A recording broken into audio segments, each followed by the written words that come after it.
네, 안녕하세요. 이 어수선한 시기에 수업을 다시 시작을 해야 되니까, 저도 회사에서도 체온을 하루에 2번을 재요. 하루에 2번 재고, 저희 회사에서는 일단 37.5도가 넘어가면 강제로 나가야 됩니다. 그래서 방금 오기 전에도 여기 다시 재고 와서, 사실 마스크를 쓰고 수업을 해야 되나 약간 이런 거에 대한 고민이 있는데, 일단은 그렇게 하지 안 해도 괜찮겠지 않느냐라고 해서 일단은 수업 자체는 그냥 이렇게 하도록 할게요. 네. 이렇게 저도 그런 걸 하고 있다라는 걸 미리 알려드리고,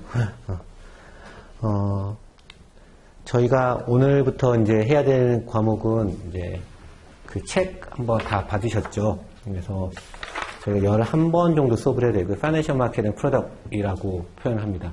이 파이낸셜 마켓 앤 프로덕트이 굉장히 방대해요, 내용이. 학교에서 이제 수업을 이런 재무 쪽 수업을 들으셔본 경험이 있으면은 금융기관론이 앞부분에 좀 기술이 되고요. 그 다음에 금융기관론이 끝나면은 파생상품이 나오고요. 파생상품이 끝나면은 약간 구조화 채권과 일반 채권에 대한 내용이 일부 조금 나옵니다. 그래서 내용 자체가 굉장히 방대하고요. 저희가 이거를 11시간 만에 이 책 하나를 거의 끝내는 거거든요. 그래서 굉장히 시간이 부족해요. 굉장히 시간이 부족하다라는 의미는 어떤 거냐면요. 되게 저는 나름대로 되게 디테일하게 설명을 해드리고 싶은데, 이게 시간 자체가 가지고 있는 한계가 있다 보니까, 이게 그렇지 못할 때가 또 종종 있습니다. 그래서, 이게 좀 시간이 타이트하다 보니까 어쩔 수 없이 그렇게 가는 거에 대해서 좀 이해를 부탁드리고요. 전체적인 내용에 대한 커버리지가 이제 방대한데, 특히 파생 쪽 내용은 이게 교과서로 그냥 나가면은 되게 힘들어요. 그래서 제가 핸드아웃을 아마 좀 나눠 드릴 겁니다. 아마 파생 들어갈 때가 빠르면 이번 말고 다음 시간? 아니면 그 다음 시간 정도에 아마 도입이 될 텐데, 그래서 제가 파생학분 관련된 것들은 핸드아웃을 좀 큰 걸 나눠 드릴 거고요. 수업 자체는 핸드아웃, 이제 적어도 그 토픽은 핸드아웃으로 수업을 먼저 하고, 교과서는 그냥 밑줄만 긋고 넘어가는 형식으로 수업을 진행할 겁니다. 그렇게 하는 이유는 교과서가 수혜전노트가 가지고 있는 특성이 뭐냐면요. 되게 내용은 나쁘지 않아요. 나쁘지 않은데 책을 짜집기 하는 또 책이다 보니까 순서 자체가 조금은 이게 앞뒤 연관성을 힘들게 해놨어요. 그래서 이 책의 순서대로 넘어가면은 이게 공부하기가 처음 공부하시는 분들에게 되게 힘들어요. 그래서 앞뒤 관계를 이제 끄어가면서 공부를 해야 되다 보니까 핸드아웃으로 순서를 잡고요. 핸드아웃으로 순서를 잡는다는 얘기는 교과서를 막 앞뒤 막 이게 여기겠다, 저기겠다, 여기겠다, 저기겠다 이렇게 되는 거예요. 이게 챕터별로. 그래서 이게 그게 여러분에게 전달하는 게 훨씬 낫기 때문에 그렇게 하는 거고요. 수업은 그렇게 할 거고, 여러분 한 번 정도 복습할 때는 그 순서를 하고요. 그 다음에 할 때는 이 책의 순서대로 하시면 됩니다. 그래서 처음에 이 책의 순서대로 하면은 훨씬 이해도가 어렵기 때문에 그렇게 하는 거기 때문에 양해를 좀 부탁을 좀 드리도록 하겠습니다. 그래서 오늘은 책을 한번 느껴보시면은 책의 구성이 작년과 조금은 변경이 있는데요. 책의 내용이 심각하게 변화된 건 사실은 하나도 없어요. 그런데 앞뒤 챕터의 순서가 바뀌고 이래서 작년 책을 못 쓰게 만들어놨어요. 그래서 내용은 거의 똑같은데 이제 리딩의 순서를 갖다가 앞뒤 막 바꿔가면서 작년 책으로 공부하시긴 조금 어렵게 만들어놔서 이렇게 올해 책으로 수업을 이제 하시는 게 나을 것 같습니다. 자, 그러면은 한 번씩 좀 진행을 해보도록 할게요. 오늘 수업할 거는 되게 말로 하는 것들이 대부분이에요. 이따가 보험 쪽 얘기 잠깐 할 때 말고는 그냥 대부분 말로 하는 것들이어서 그냥 편안하게 들으면서 그냥 교과서에 줄치고 이렇게 들으시면 될 것 같아요. 자, 리딩 25 뱅크부터 보도록 하겠습니다. 지금부터 하는 얘기는 금융기관론이에요. 금융기관론이라고 하는 거는 이게 이제 파이낸스 마켓 금융시장에 존재하는 여러 업권들이 있는데 그 업권들에 대한 개략적인 어떤 설명들을 갖다가 하는 겁니다. 그래서 제일 먼저 나오는 게 뱅크라고 표현하는 금융업권 중에 가장 규모가 일상적으로 큰 은행에 대해서 먼저 공부를 하는 겁니다. 자, 모듈 25.1에 보면 뱅크 나오고요. Types of Bank입니다. 은행에 대한 종류인데 두 번째 줄 보시면 Bank can be categorized by function they perform 나와 있죠. And the customers they serve 라고 나와 있죠.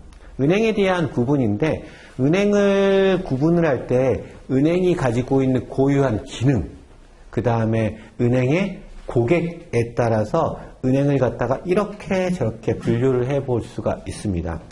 밑에 보시면 굵은 글씨로 커머셜 뱅크라고 보이시죠? 우리말로 하면 상업은행이라고 표현하고요. 여러분들이 흔히 보고 있는 은행들이 대부분 이 커머셜 뱅크입니다. 뭐 신한은행, 뭐 우리은행, 국민은행, 뭐 기업은행, 뭐 이런 은행들 있잖아요. 그래서 이런 은행들을 갖다가 다 커머셜 뱅크라고 하고요.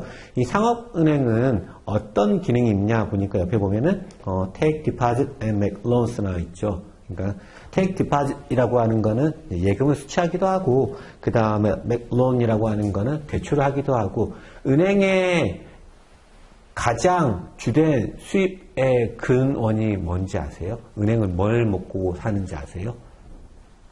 은행의 먹거리, 수수료보다 근원적인 거는 예대마진이라 표현하죠. 그러니까 예금을 갖다가 받아가지고 이제 뭐 그 예금을 받아가지고 당연히 이자도 주지만은 예금을 받아 돈을 받아서 그 돈으로 기본적으로 대출을 해주면은 예금 금리보다 대출 금리가 더 훨씬 세기 때문에 그 차이만큼이 은행이 가지고 있는 기본적인 먹고 사는 마진이에요. 그래서 take deposit과 make loan이 은행이 하는 고유 업무이고 이 고유 업무에서 이제 기본적인 마진들이 나온다라고 생각하시면 됩니다.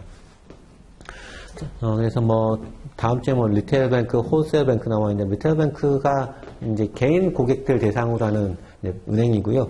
홀세일이라고 하는 건 흔히 말하는 이제 기업들 또는 기관 대상으로 하는 뱅크, 고객에 따른 분류라고 생각하시면 됩니다. 다음 문단 보시면 인베스트먼트 뱅크 보이시죠? 인베스트먼트 뱅크는 이제 은행은 은행인데 인베스트먼트가 주된 업이에요. 우리말로 하면 투자은행이라 보통 표현을 하죠. 그래서 여러분들이 많이 들어본 외사의 뭐 JP 모건, BOA, 멜린치 뭐 이런 데들의 은행을 갖다가 흔히 말했을 때 인베스트먼트 뱅크라고 표현합니다. 이 인베스트먼트 뱅크라고 하는 거는 앞서 얘기했던 예대 마진이 주 기능이 아니에요. 수신하고 대출하는 업무가 주된 게 아니라 인베스트먼트와 관련된 업무가 주 기능이라고 하는 겁니다. 그래서 옆에 보시면은 assist 하는데 뭘 도와주냐면요. in raising capital for their customer라고 되어 있죠. 고객들에게 자금을 조달하는 업무를 도와주는 거예요. 기업들이 있는데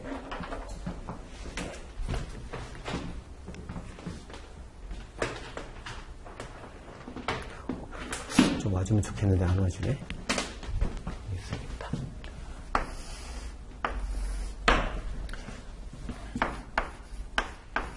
BS라고 들어보셨나요? 밸런스시트라고 들어보셨나요? 기업의 대차대조표라고 하죠.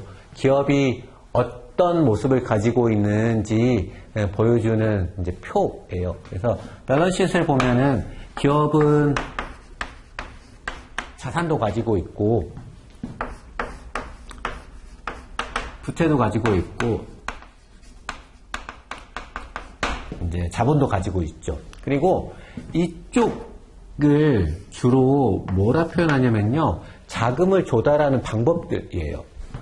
기업이 어떤 비즈니스를 갖다 영위하기 위해서는 돈이 필요할 거잖아요. 공장도 지어야 되고 사람도 고용을 해야 되고 뭔가 기업 행위를 하기 위해 돈이 필요한데 그 돈을 갖다 조달하는 방법이 차입을 하는 방법이 있을 수 있고요. 주주들에게 주식을 발행해서 돈을 조달할 수도 있어요. 그래서 기업이 자금을 조달할 수 있는 대표적인 방법이 debt financing과 equity financing입니다. 그러면은 기업이 자금을 조달을 해가지고 뭔가 돈이 이렇게 채권을 발행하든 주식을 발행하든 돈을 발행해가지고 주식을 발행해서 돈이 들어오면은 저 돈들 가지고 공장도 만들고 뭐 설비도 만들고 해서 사람도 고용하고 땅도 사고 해서 거기 그 자산을 가지고 프로덕트를 만들어서 세일즈를 해서 기업을 영위를 하는 거죠. 그래서 기업 입장에서는 뎨 파이낸싱과 이쿼티 파이낸싱은 필수적이에요.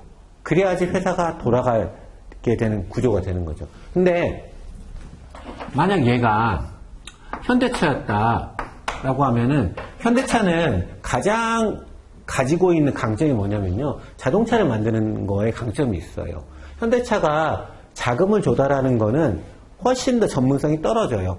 그러니까 내가 채권을 발행하고 주식을 발행하는 행위를 하겠다라고 하는 거는 흔히 말하는 증권사 이런 애들이 잘하는 거지 현대차가 잘하는 고유 영역이 아니에요. 현대차는 그냥 공장 만드는 거 잘하는 거잖아요. 그러면은 현대차 입장에서 내가 자금을 조달을 해야 되는데 내가 직접 채권을 발행해서 투자자를 모집하는 행위를 하는 것보다 내가 채권을 발행을 해야 되는데 이거 잘하는 애들 때문에 IB 애들 잘한다며 이쪽으로 와봐 뭐 JP 와봐 그 다음에 대우증권 뭐 미래에셋증권 와봐 와서 니네들이 나 자금 조달하는 거 좀 도와줘 대신에 자금을 조달해주면은 일정한 수수료 줄게 라는 행위를 하게 됩니다. 그래서 이런 업무를 도와주는 뱅크를 갖다 인베스트먼트 뱅크라고 표현을 하는 겁니다.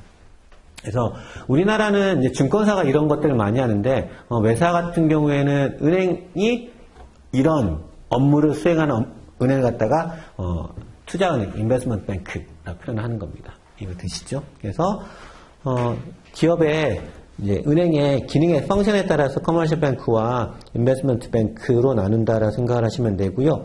그 인베스트먼트 뱅크에 있는 문단의 세 번째 줄에 보시면은 corporate finance matter라고 되어져 있죠. such as merger, restructuring 나와 있죠. 자금을 조달하는 업무도 도와주고요. 이 IB 같은 경우에는 또 뭐도 도와주냐면 M&A도 도와줘요. 현대차가 있는데 야 우리 자율주행 이게 해야 되는데 본인들이 가지고 있는 기술력이 없을 수 있잖아요. 그런데 조그만한 회사 A 보니까 얘가 회사는 되게 작은데 자율주행과 관련된 코어한 어빌리티를 가지고 있는 회사다. 그러면은 IB가 들어와서 야 니네 비즈니스 자동차 하고 있잖아. 근데 미래는 자율주행이야. 니네만으로는 안 돼. 근데 보니까 시장에 A라는 회사 있는데 이거 니네가 M&A에서 얘가 가지고 있는 기술을 갖다가 내재화시키면은 이 기업을 인수하는 데 들어가는 비용보다 훨씬 많은 시너지 낼 수 있어. M&A에 이런 식으로 이런 것도 도와주는 게 기본적으로 IB가 가지고 있는 역할이다라고 하는 겁니다. 이해가 되시나요? 자, 그래서 그렇게 정리하시면 되고요. 자, 페이지를 한번 넘겨보도록 하겠습니다. 자, major risk faced by bank라고 나와 있죠. 은행이 가지고 있는, 은행업을 하는 사람들이 가지고 있는 주요한 리스크예요. 그래서 밑에 보시면 첫 번째 줄에 보시면은 the main risk라고 나와 있죠. faced by a bank인데 첫 번째 credit risk에 1번 써놓으시고요. market risk에 2번 써놓으시고 오퍼레이션 리스크에다가 3번 이렇게 써놓으시면 됩니다. 은행이 가지고 있는 대표적인 리스크 세 가지예요. 리스크 다 정의 배우셨나요? 지금 안 배우셨나요? 수업이 FRM 혹시 이거 전에 뭐 들으셨어요? 어떤 거 들으셨어요? 이게 처음이에요? 정말요? 그렇구나. 알겠습니다. 은행이 가지고 있는 이제 위험을 보면은 제가 앞서 얘기했던 것처럼 은행이라고 하는 이게 업은 대출을 그러니까 예금을 받아서 그렇잖아요. 돈을 이렇게 모으는 거죠. 그 돈을 가지고 대출을 해줘 가지고 먹고 사는 거잖아요. 그러면은 결국 은행이 가지고 있는 가장 메인 리스크는 뭐냐면요. 대부분 대출을 하면서 나타나요. 그렇잖아요. 내가 돈을 예탁을 받아가지고 얘는 줘야 되는 거고, 얘한테 뭔가 이자를 주기 위해서 뭔가 높은 금리로 대출을 해줬는데, 내가 대출해줬는데, 내가 안 갚아. 그러면 망하는 거잖아요. 그런 게 크레딧 리스크예요. 부도 위험이죠. 내가 대출해줬는데 못 받을 거. 개인들 고객으로 대출해주는 건 그나마 괜찮아요. 기업 대출은 뭐 적게는 몇백억, 뭐 많게는 몇천억 단위도 대출이 나아가는데 그거 못 받으면 은행도 휘청거려요. 최근에 가장 좀 큰 기업 중에 이게 크레딧 리스크가 부도 위험이 굉장히 조금 점증되어 있는 그룹사 어디인지 아세요? 그쵸, D사. D그룹이잖아요. D그룹은 본인들도 은행 대출 썼을 거잖아요. D그룹이 부실화되면은 그 D그룹에게 대출해준 은행들도 뭔가 위험에 노출되는 거예요. 이런 게 대표적인 크레딧 리스크라고 표현합니다. 마켓 리스크라고 하는 거는 부도 위험이 아니라 통상적으로는 이제 마켓 리스크 시장 위험이라고 하는데 은행이 가지고 있는 자산을 대출을 해주기도 하지만은 때때로는 본인들 직접 투자 행위를 하기도 해요. 주식을 투자하기도 하고요. PE에 투자하기도 하고요. 아니면 대체에도 투자하기도 해요. 그러면은 그러한 주식에 투자하거나 채권에 투자하거나 이렇게 투자했을 때 투자한 자산의 가치가 하락 위험을 갖다가 통상적으로 마켓 리스크라고 표현하고요. 은행 입장에서 사실은 가장 큰 마켓 리스크는 사실은 금리 위험인데 이건 나중에 얘기를 하도록 할게요. 어쨌든 마켓 리스크는 이렇게 정의하시면 되고요. 세 번째 오퍼레이션 리스크라고 하는 건 운영 위험이라고 하는데 대부분 휴먼 에러 또는 시스템 에러예요. 그래서 은행에 있는 누군가가 굉장히 많은 돈을 들고 이제 도망갔다. 그러면은 이게 횡령 금액이 크다. 그러면 그게 은행에게 뭔가 타격을 줄 수 있는 거죠. 시스템 에러도 가능해요. 대출을 찍었는데 공 하나 더 붙였다. 뭐 이러면 이게 공 하나가 아무 느낌은 없지만 10,000원이면 100,000원이지만은 뭐 1,000억일 때는 공 하나 찍으면 조회예요. 그래서 그런 어떤 시스템 에러가 터졌다. 뭐 여러 가지 대부분 오퍼레이션 리스크는 사실 휴먼 에러가 많습니다. 사람이 실수를 사람이 횡령을 하거나 이런 것들이 했을 때 이런 것들 때문에 은행이 위험에 빠질 수 있다라고 하는 거죠. 그래서 밑에 크레딧 리스크 밑줄 끄시고요. 옆에 보시면은 borrowers do not repay 하는 거예요. 내가 돈을 빌려줬는데 do not repay their loan인 거죠. 이런 걸 갖다가 신용 위험이라고 표현합니다. 그 다음 줄에 보시면은 counterparty to contract such as derivatives may default on their obligation이 나와 있는데 이건 나중에 설명하도록 할게요. 앞에 있는 거는 주로 borrow do not repay their loan은 주로 상업은행이 가지고 있는 크레딧 리스크이고요. 두 번째 counterparty to contract such as derivatives may default on their obligation은 주로 투자은행에서 나오는 크레딧 리스크예요. 이거는 파생상품을 저희 공부하다 보면은 얘가 어떤 건지 디테일하게 나올 겁니다. 지금은 딱 그 정도만 써놓으시면 될 것 같아요. 자, 밑에 있는 거는 한번 설명이니까 읽어보시고 다음 문단 가보시면 마켓 리스크 밑줄 한번 꺼볼게요.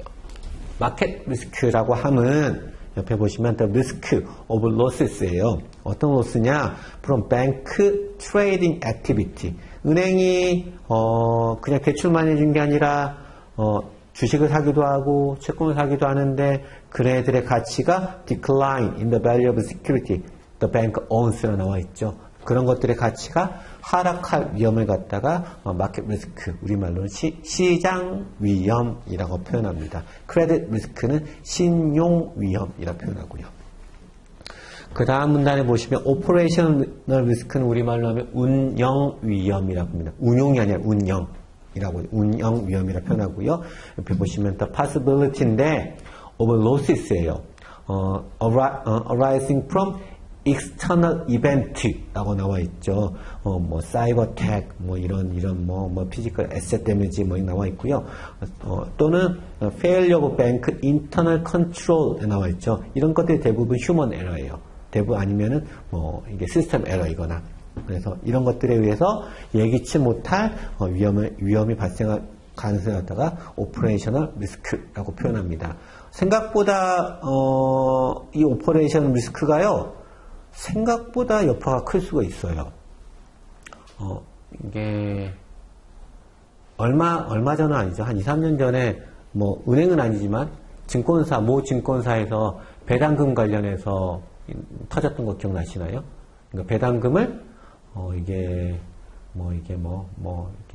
어마어마하게 이게 줘버렸죠. 그것도 이런 것들도 휴먼 에러예요. 오퍼레이션 리스크. 그 다음에 몇 년 전에 이게 선물사 하나가 트레이딩 하는데 공 하나를 갖다가 몇 개를 더 붙여가지고 트레이딩 하다가 망한 경우도 있어요. 이런 식으로 그냥 내가 트레이딩 하는데 공 하나 더 붙이는 게 큰 의미가 없어 보이잖아요. 근데 파이낸스에서는 영 하나의 의미가 어마어마하게 커요. 그래서 그런 에러를 갖다가 발생하면은 그 여파가 기업 자체를 갖다가 부도로 만들어 버릴 수도 있어요. 이런 것들 갖다 운영 위험이라 표현합니다. 자, 그 다음에 economic capital과 regulatory capital이 나와 있는데, 이거는 이제 capital이라고 하는 거는 이제 주로 자본금이라고 표현하고요. 근데 economic capital과 regulatory capital이라고 하는 건 뭐냐면요. 자본금은 자본금인데, regulatory라고 하는 거는 감독 당국 입장에서 은행에 요구하는 자본금이에요. 은행이라고 하는 거는 이게 굉장히 성격이 애매해요. 분명히 사기업 같은데 생각보다 많은 공공성을 가지고 있어요. 은행이 페일하게 되면요, 사회 시스템에 엄청나게 큰 붕괴가 나타나요. 그런 걸 뭐라 표현하냐면요, 뱅크 런이라 표현해요. 우리가 모두 다 은행에다 돈을 넣어놓고 생활하는데 뭔가 은행이 부실화될 것 같은 느낌이 들면은 사람들이 거기에서 돈을 빼기 시작하잖아요. 이제 그러면은 사람들이 돈을 빼기 시작하면 은행에 돈이 없잖아요. 그러면 그 돈을 회수를 해야 되잖아요. 그러면 은행이 돈을 빌려준 사람들에게 돈을 회수를 해야 될 거잖아요. 이게 점점 전이가 되면은 뱅크런이라고 하는 사회적 현상이 발생하게 되면요, 그 사회는 거의 패닉이 발생을 해버려요. 그래서 은행이 가지고 있는 속성은 분명히 사기업인데 은행의 성격을 보면 생각보다 큰 공공성을 가지고 있다 보니까 감독당국, 즉 정부가 됐든 아니면 이게 재정부가 됐든 금융위원회가 됐든 금감원이 됐든 이렇게 정부 조직이 은행이라는 곳을 갖다가 생각보다 타이트하게 규제하게 됩니다.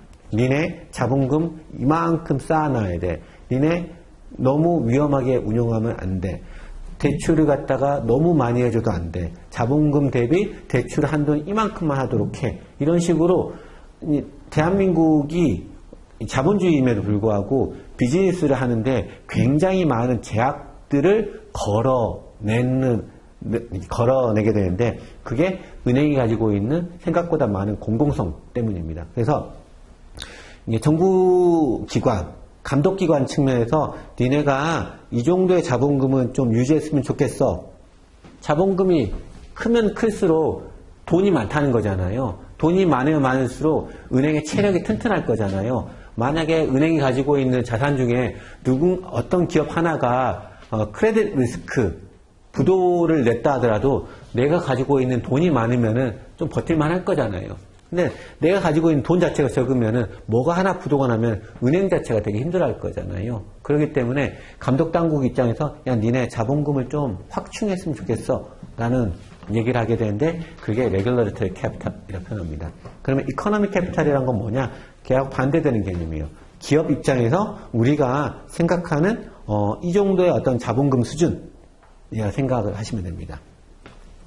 첫 번째 줄에 보시면 to mitigate the risk of bank failure. bank failure가 bank run이에요. 그래서 은행이 실패하는 것, 은행이 부도가 나는 것, 은행 시스템이 붕괴되는 것을 갖다가 mitigate 좀 줄여내기 위해서 그 다음 줄에 보시면은 bank must be funded by adequate sources of capital. 그래서 은행이라고 하는 조직은 반드시 적정한 자본금을 유지해야만 합니다. 그리고 그 자본금을 유지하도록 강요하게 되고요.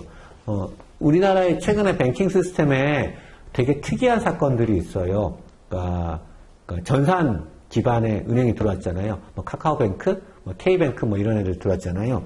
그래서 최근에 K뱅크 여러분 뉴스를 보시면은 계속 뭔가 워닝이 떠요. 니네 자본금 없어. 증자해야 돼. 라고 이렇게 계속 이제 얘기가 들어가고요. 증자하지 못하면 잘못하면 은행 문 내릴 수도 있어요. 기본적으로 맞춰야 되는 자본금에 대한 요건들이 있는데 그런 것들이 하지 못할 때는 그 비즈니스 자체에 퇴출당해 버릴 수도 있어요. 그 다음에 다음 문단에 보시면 두 번째 줄에 굵은 글씨로 regulatory capital 보이시죠? 이제 한번 꺼볼게요. 이 regulatory capital이라고 하는 거는 의미하는데 the minimum amount예요. required and determined by bank regulator. regulator가 규제 당국인 거죠. 우리나라로 하면 금융감독원이 됐든 금융위가 됐든 이런 감독기관이 되는 거죠. 다음 문단에 보시면 economic capital이라고 하는 거는 the amount인데 of capital이에요. A bank believe is adequate based on its own 모델이에요. 은행들이 자체적으로 모델을 가지고 있어요. 우리가 대출을 이 정도 해줬는데 우리가 이 정도의 자본금을 확충하고 있으면은 굉장히 건전해라고 하는 자체 모델에 의해서 나온 적정한 자본금의 수준이라 생각하시면 됩니다. 그래서 레귤러리 캐피탈과 조금은 의미상으로는 좀 상반되는 개념의 자본금이라고 생각하시면 됩니다.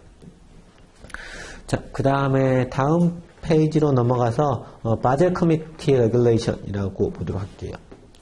밑에 첫 번째 줄에 보시면은 The Basel Committee Regulation이라고 나와 있고요.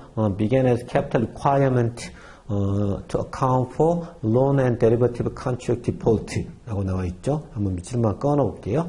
그다음에 over time the capital requirement evolve added amount for market risk. 그다음에 오퍼레이션 리스크가 나와 있죠. 바젤이라고 하는 이제 기관은 이제 어떻게 보면은 이제 바젤 위원회라 표현하는데 은행업을 규제하는 이제 글로벌한 커미티예요. 그래서 글로벌리 봤을 때 우리나라에서는 금감원이지만은 글로벌리 봤을 때 야 니네가 은행업을 할 때는 은행이 가지고 있는 가장 메인 위험이 크레딧 리스크인데 니네가 대출을 해주면서 대출을 해줄 때 대출금을 상환받지 못할 위험에 노출되어져 있다 보니까 너희가 가지고 있는 모든 돈을 갖다가 100% 다 대출해줘 버리면은 은행이 실질적인 캐시가 없을 수가 있었잖아요. 그래서 은행업을 함에 있어서 어느 정도의 대출을 하는 게 건전한지에 대해서 가이드라인을 주는 이제 커미티라고 생각하시면 됩니다. 그래서 이 바젤에서 기본적으로 최초에는 크레딧 리스크를 관리하기 위해서는 니네가 이만큼 캐피탈 갖다가 가지고 있어야 돼 라고 시작을 했고요. 최근에는 은행이 가지고 있는 크레딧 리스크뿐만 아니라 마켓 리스크, 오퍼레이션 리스크까지 감안을 했을 때 이만큼의 자본을 가지고 있어야 돼. 이걸 가지고 있지 않으면 니네 건전성이 떨어지는 은행이냐? 그러면 자본금을 확충해. 그렇지 않으면 이 업에서 퇴출당해. 라는 룰을 주는 글로벌 커미티라고 생각하시면 됩니다. 그래서 다음 문단 보시면 더 크레딧 크라이시스 보이시나요? 이제 한번 꺼볼게요. 크레딧 crisis of 2007-2009 highlight라고 되어져 있죠. Many of problem arose due to liquidity shortage라고 되어져 있죠. 여기까지 밑줄 한번 꺼볼게요. liquidity라고 표현하는 것은 우리말로 하면 유동성이라고 표현합니다.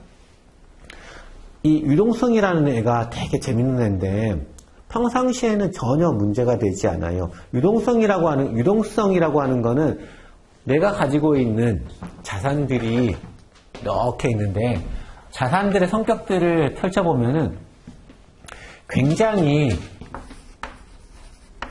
현금화하기 쉬운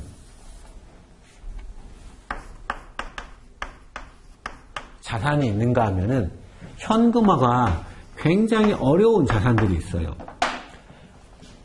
은행에 자산을 봤는데 자산이 이만큼 많은 거예요. 그러면은 자산이 많다라고 하는 건 굉장히 좋은 이제 거죠.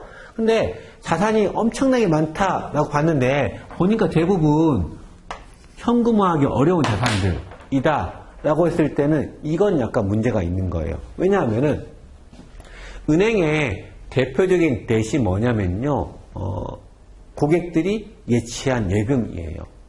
그러니까 은행 입장에서는 고객들이 돈을 예치하면은 만기에 되면 그 원금에다가 이자 줘야 될 거잖아요. 그래서 은행들이 은행채를 채권을 발행하기도 하지만은 은행들이 고객들이 불입한 예치금, 그러니까 은행의 예금이 기본적으로 대의 개념이에요. 그러면은 사람들에게 언제든지 이렇게 만기가 돼서 정기예금 만기가 되면은 원리금을 줘야 되는데 자산이 이만큼 있었는데 자산이 엄청나게 많은데 알고 보니 현금성이 하나도 없다. 그러면은 원리금 못 줄 거잖아요. 그래서 이런 걸 갖다가 유동성 위험이라고 표현합니다. 유동성이라고 하는 거는 내가 가지고 있는 자산을 갖다가 현금화하는 거고요. 평상시에는 가지고 있는 현금으로 크게 문제가 되지 않아요. 그런데 뭔가 이런 금융 위기가 되면은 사람들이 자꾸 돈을 갖다 캐시를 갖다 꺼내가려고 하는 수요가 되게 많다 보니까 불안하니까 뭔가 불안하니까 현금을 갖다가 내 지갑 안에 넣으려는 속성들이 많다 보니까 평상시에는 현금이 나가는 게 많지 않은데 이런 위기 시절에 보면 현금이 이렇게 현금 수가 많아지다 보니까 가지고 있는 캐시로 이게 대응을 못해 버리는 수가 있습니다. 대표적인 게 이런 금융위기 시절이에요.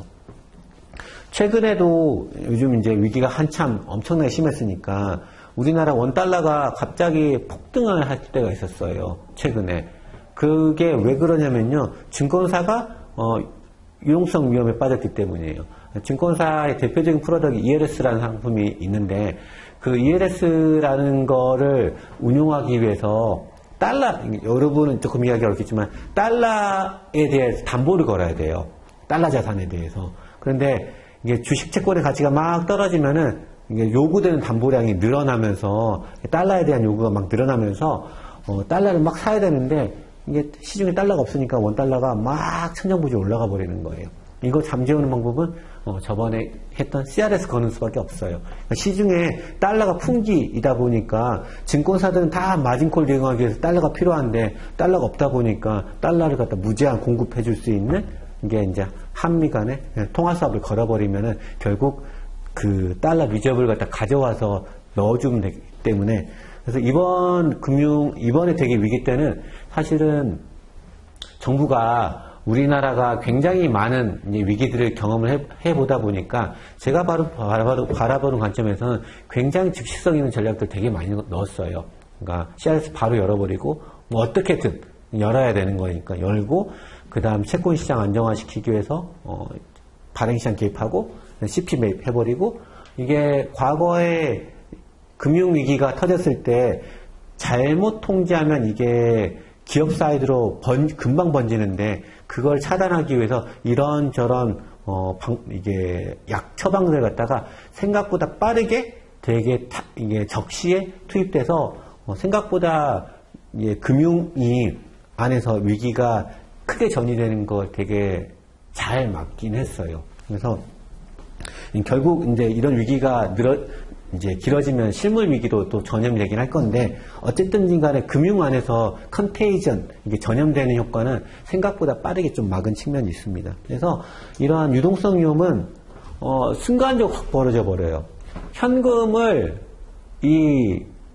현금화하기 어려운 자산을 현금화시키는 게 순식간에 일어나지 않아요. 그런데 이쪽에 현금을 요구하는 속도는 굉장히 가파라버리고 그래서 가지고 있는 현금으로 평소에는 현금이 엄청나게 여유가 있는데 현금 많이 가지고 있는 게 절대 좋은 게 아니에요. 현금 많이 가지고 있으면은 이 현금은 이자를 만들어내거나 투자 수익을 만들어내는데 아무 효과가 없는 애잖아요. 아이들 머니예요. 그래서 얘를 무턱대고 많이 가지고 있는 건 절대 좋은 게 아니에요. 근데 이런 위기 상황에서는 캐시가 필요한 영역이 있다 보니까 이게 관리가 안 되면 위험에 빠질 수가 있습니다. 그러다 보니 바젤 커미티에서 기본적으로 이러한 유동성을 좀 관리할 수 있도록 하자라는 측면에서 그 다음 줄에 보시면 리퀴디티 커버리지 레이쇼라는 LCR이라는 걸 갖다가 또 요구하게 되는 거예요. 그래서 과거에는 바젤이라는 커미티가 주로 크레딧 리스크 측면에서 규제를 했다라고 한다면은 지금은 크레딧 리스크뿐만 아니라 마켓 리스크, 심지어는 유동성 위험까지도 컨트롤하고 규제하고 관리하고 모니터링하는 게 바젤 커미티라고 기억하시면 됩니다. 그래서 이 LCR은 글쎄요, 용어 정도는 알고 계시면 좋을 것 같아요. 워낙에 좀 이게 많이 쓰이는 거니까. 옆에 보시면은 bank have enough funding resource to remaining available for 30 days in the event of minor financial stress period라고 되어져 있죠. 그래서 내가 뭔가 스트레스 기간이 나타났을 때 현금을 갖다가 하루 동안 소요된 현금 곱하기 30일 정도를 갖다가 가지고 있어야 된다라고 하는 리밋을 주는 거예요. 그러면은 하루 소요되는 현금량 곱하기 30이 총량인데 이것만큼 가지고 있으면 100%일 거고 그거보다 오버해서 가지고 있으면은 유동성 위험에 노출될 확률이 줄어들 거잖아요. 충분한 현금을 가지고 있다라고 하는 거고 만약에 걔가 100 이하로 넘어온다. 그럼 현금의 양이 줄어들고 있다라고 표현하는 거고요. 그래서 이 LCR을 계산해서 이 LCR 숫자만 보고 있으면 아 얘네가 현금이 되게 많구나. 현금이 적구나 이런 거 금방 모니터링 할 수 있을 거잖아요. 그렇게 활용하기 위해서 만들어진 지표입니다. 그래서 그냥 용어 정도만 알고 계시면 됩니다. 자, 그 다음에 Deposit Insurance와 Moral Hazard 보도록 할게요. Deposit Insurance라고 하는 건 우리말로 하면은 예금자 보험제도예요. 그 다음에 Moral Hazard는 우리말로 도덕적 해이라고 표현하죠.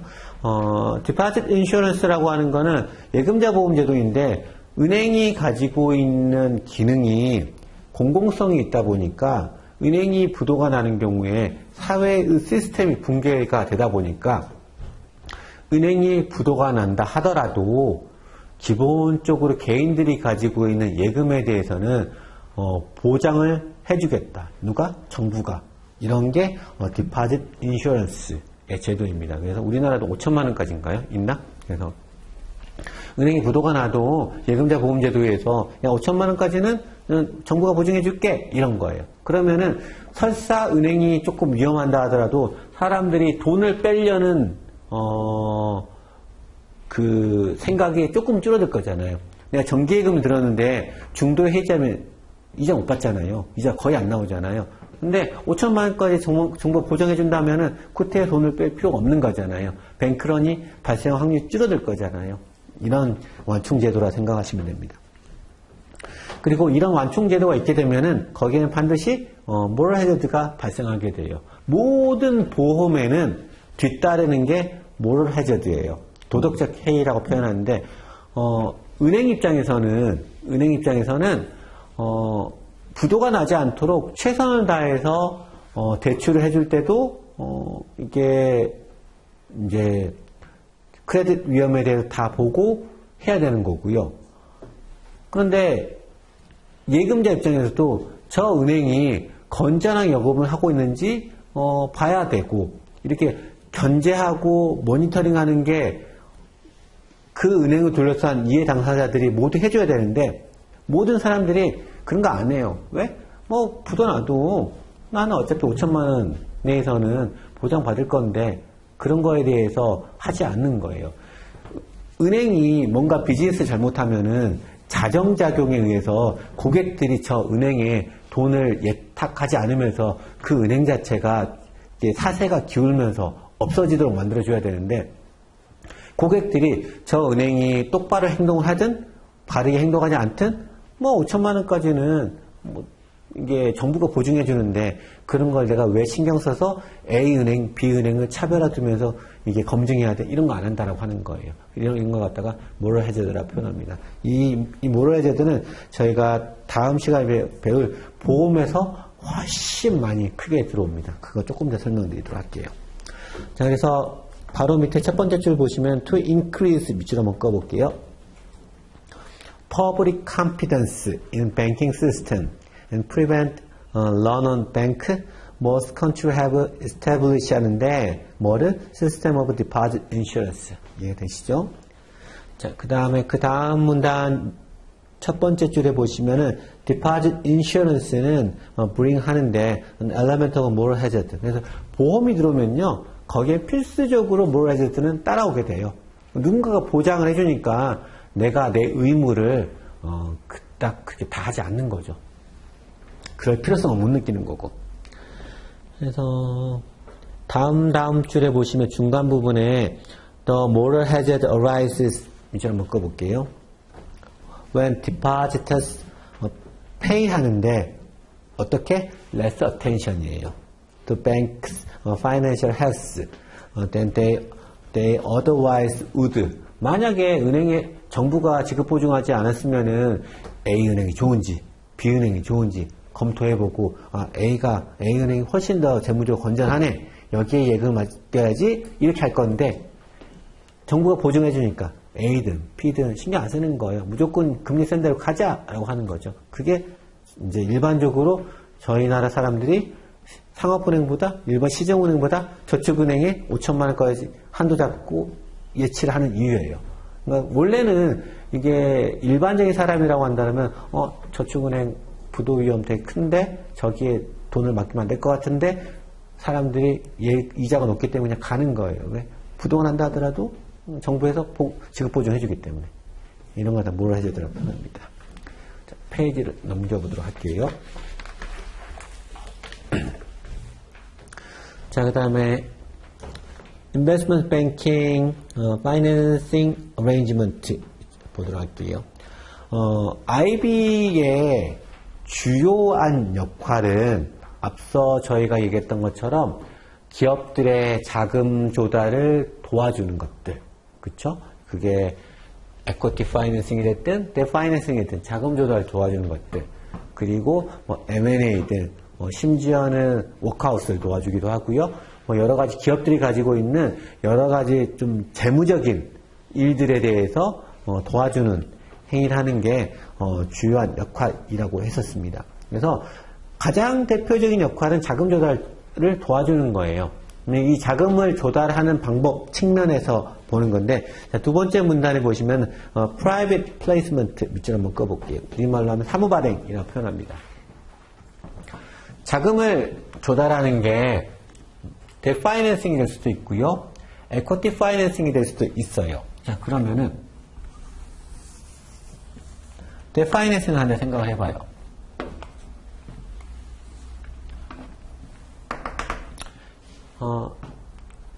현대차가 있는데 지금 공장을 하나 증설해야 돼서 원화로 1,000억 정도를 자금을 조달을 해야 될 필요성이 있어요.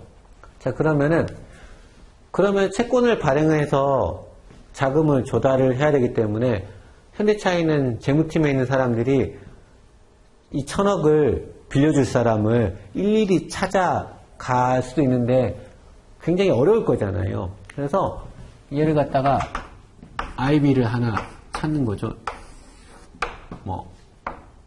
신한이다, 신금투다 라고 하면은 그냥 우리 채권 조달해야 되는데 채권 자금 조달에는 1,000억 정도 필요할 것 같아.